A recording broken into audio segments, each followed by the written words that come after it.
Today's aircrafts are so advanced that they can largely fly themselves. However, in spite of all the advances, human qualities such as communication and decision making remain vitally important to safety. Wherever people are taking dangerous time-critical decisions, a clear chain of command is required for quick decision making and lowering conflict. In the cockpit, the captain is the authority on the aircraft. What he says goes. This total authority can have its downsides. In 1997, as Korean Air Flight 801 was on approach to Guam, the captain made the decision to land despite the junior officers' disagreements. The plane crashed and investigations revealed that it was mainly because of pilot fatigue and poor communication between the flight crew.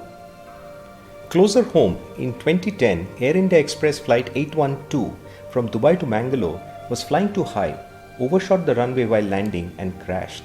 The cause of the accident was determined as the captain's failure to discontinue the unstabilized approach and his persistence in continuing with the landing despite 3 calls from the first officer to go around and several warnings from the EGPWS, which is the warning system.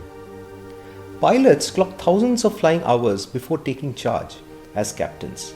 However, in critical situations, even the most experienced pilot may overlook something, act too quickly, or lose focus. For Flight 812, investigations found that the captain was in prolonged sleep during the flight, which could have led to sleep inertia. It possibly led to impaired judgment. All this has led to a new way of thinking. Collaboration, thus, is critical to safety. To do that, 2 things are vital. The hierarchy on the flight deck needs to be flattened, and crews need to be actively integrated into the decision-making processes. This team-based approach is not to lower or undermine the captain's role, but to acknowledge that flying a modern aircraft is beyond the skills of a single person. While retaining a command hierarchy, the concept is about creating a less authoritarian culture. Therefore, everyone on the flight deck must have the right to speak up, and co-pilots even encouraged to question captains when needed.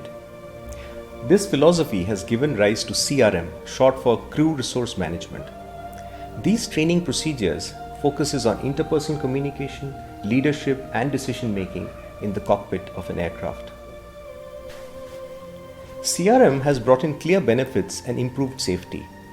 Take the case of Qantas Flight 32 from London to Sydney in 2010. One of the engines failed minutes after takeoff.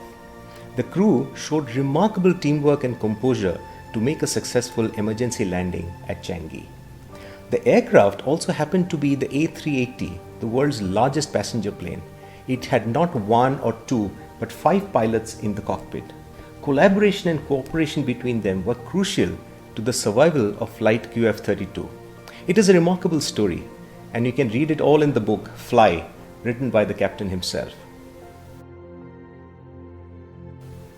Open questions are vital in all decision-making processes to come up with the best solutions and prevent potentially dangerous outcomes.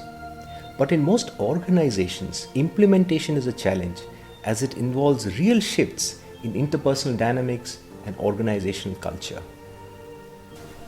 These techniques need to be taught and mindsets inculcated for supervisors to understand that the questioning of authority need not be threatening, and subordinates to learn the correct way to question orders.